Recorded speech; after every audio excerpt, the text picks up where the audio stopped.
உங்களால் 3 நிமிஷத்தில் கதை சொல்ல முடியுமா? Movie buff big shorts short film contest season 3 அதுதான் அவங்க ஆப்பர்ச்சுனிட்டி.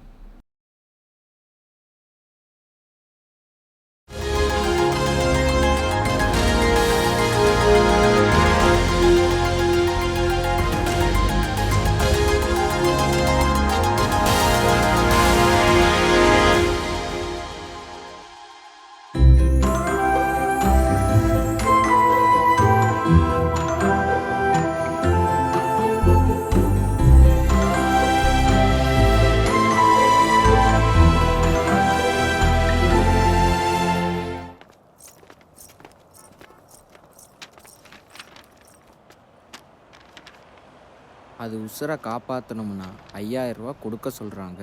இதுக்கு நாம என்னடி பண்றது? பார்த்தா பாவமாக தான் இருக்கு.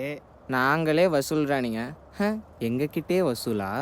அக்கா அக்கா ப்ளீஸுங்கக்கா, காசு கொடுக்கலன்னா புஜ்ஜியை வெட்டிடுவேன்னு சொன்னாங்கக்கா. இன்னைக்கு எவ்வளோக்கா கலெக்ஷனு? ரொம்ப கம்மியாக தாண்டி இருக்கு. பரவாயில்லக்கா, எவ்வளோ வசூலாக இருக்கோ அதை கொடுத்துடலாம். பாவம் குழந்தைங்க எவ்வளோ பிரியமாக கேட்குறாங்க. சரி கொடுத்துடலாம். வழக்கமாக நாங்கள் பணம் வாங்கிட்டு தான் ஆசீர்வாதம் பண்ணுவோம். ஆனால் முதல் தடவையாக பணம் கொடுத்துட்டு ஆசீர்வாதம் பண்ணுறோம். நல்லா இருங்க.